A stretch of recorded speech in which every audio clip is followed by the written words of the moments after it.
Hello viewers, you are welcome to my channel once again. Today I'll be showing you how to make a senator shirt. This can be used for a male or a female. So right now I'll display the measurement on the screen. These are the measurements I used to make this senator wear. So the next thing is to input the measurement.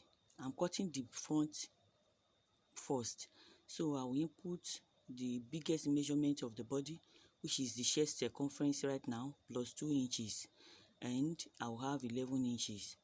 So right now I will come down, I will input the shirt length, which is 32 inches plus hemming allowance 2 inches plus joining allowance half inches at the shoulder. So, and that is what is here already. So from there I'm going to come down on this neckline by 1.5 inches. This is due to the nature of men's shirt that the back used to come to the front, the back neck, as you can see. So I will indicate that by a straight rule, and this one, the initial one, I'll put XX because I'm not starting my measurement from there. So the next thing is to input the shoulder measurement, 18 divided by 2, which is equals to 9 inches. Then I'll draft out the armhole length. The armhole length, we start from there, 8 inches, but I'm still going to come down to do my slanting by 1.5 inches. So I will input the front neck with the width is 2.25 inch. So the front neck width is there. Then I'm going to slant the shoulder to the armhole length right now. So I'm slanting the shoulder to the armhole length. So I'm going to raise the tape measure up to the line marked X and input all my vertical measurements.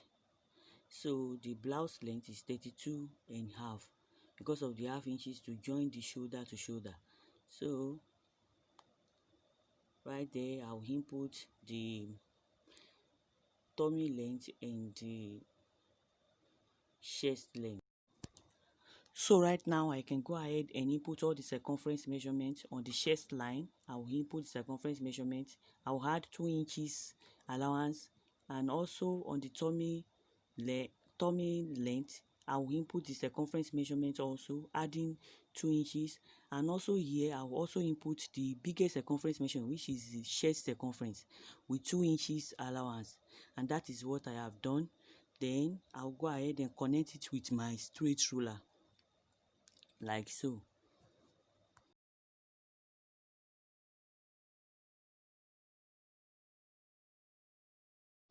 So the next thing is to go ahead and input the armhole length, which is 8 inches, like so.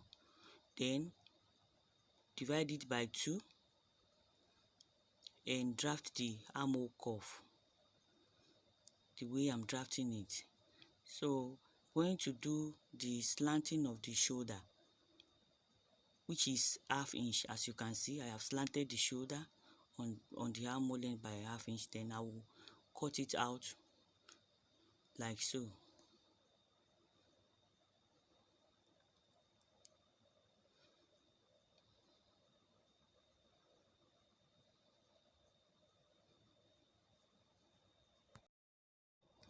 So the next thing is to use the front to cut the back.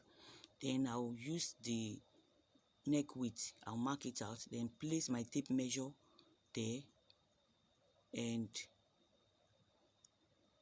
add 3.5 inches here. The essence of this is because of the 1.5 inches we have removed, and we are going to flip the back over to the front, so making it 1.5 inches times 2 plus half inch joining allowance at the shoulder. So I'm marking that out now. Then I will connect it with a straight ruler.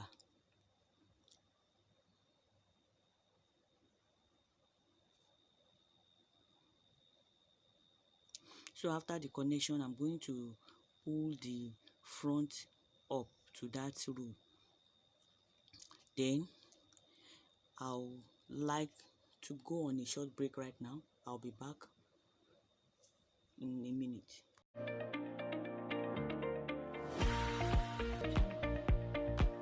you desire to be a professional fashion designer in just few weeks?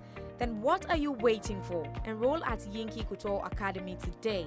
Our online, offline, and physical trainings are open in the following classes: advanced class for 4 weeks, intermediary class 8 weeks, and beginner class for 20 weeks.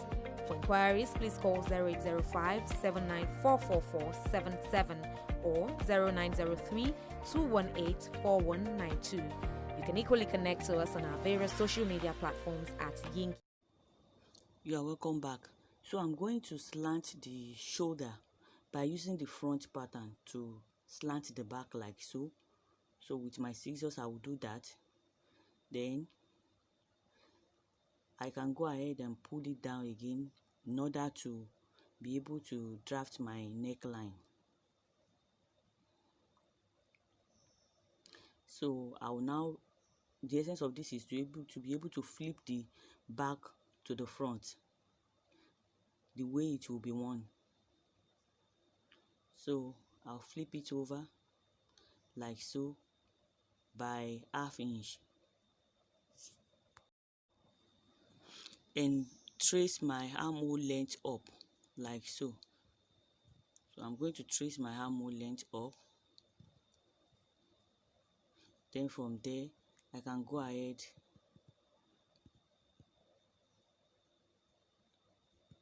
and cut.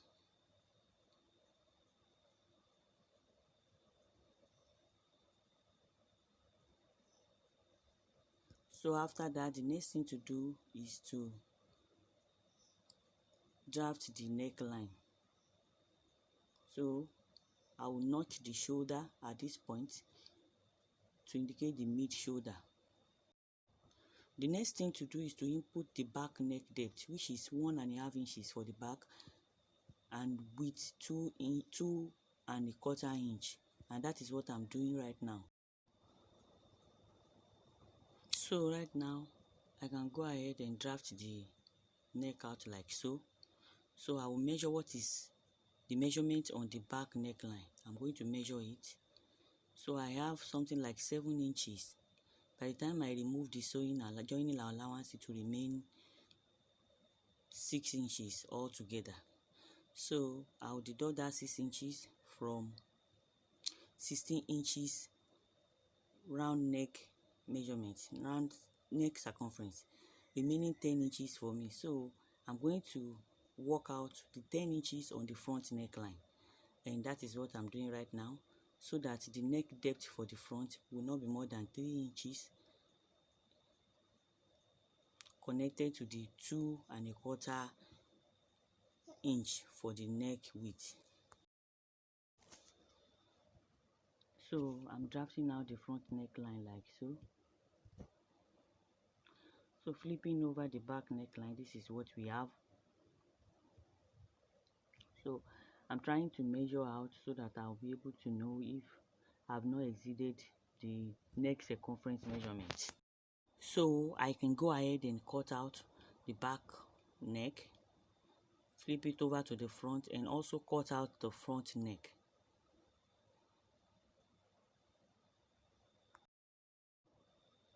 And after cutting the front neckline, this is what we have. This neckline is the type I will use the facing for. So I'll go ahead to the hemline and notch it out like so. And from the hemline, I'm going to measure 7 inches up, and this is for the slit. So I'll also notch that out. And so we have our front and back cut out.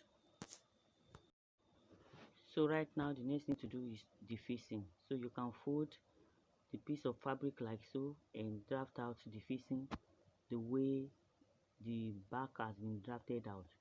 So the length of the facing may not be more than 7 to 10 inches depending on you. There is no standard measurement for that. So the facing, you can, at the back, for the back facing, you can use any design.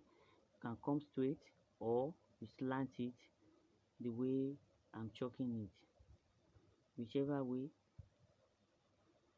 So you can go ahead and cut your interfacing. So the interfacing has been cut, then I'll iron it to it before I use to turn the neckline.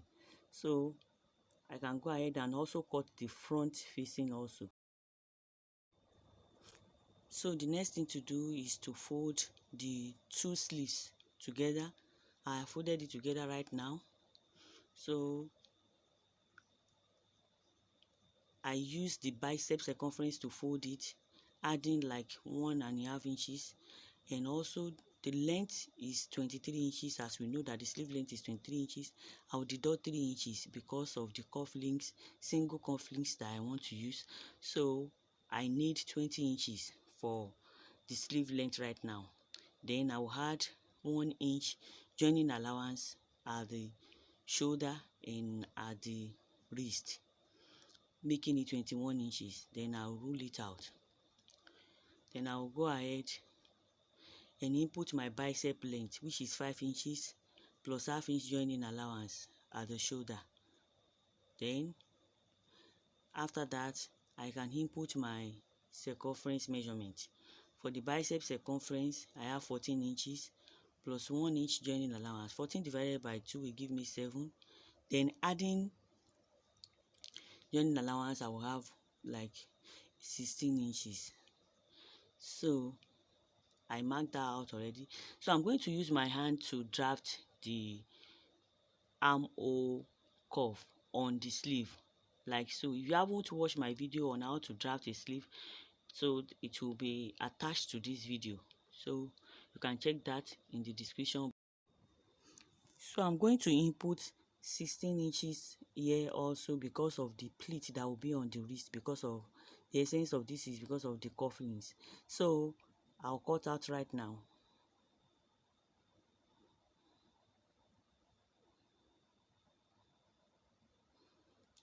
So the sleeve is ready. The next thing to do is to go and cut the band or the two cufflinks. So the measurement is width 4 inches and length 10 inches, as you can see.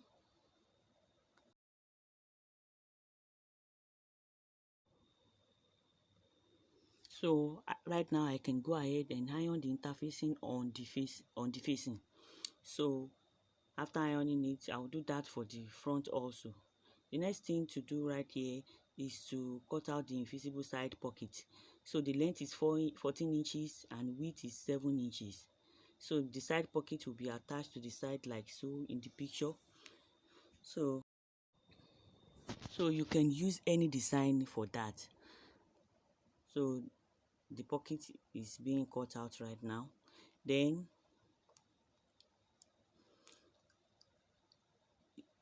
I want to trim some parts off because of the design I want to make. It will be triangular in shape, and that's what I want.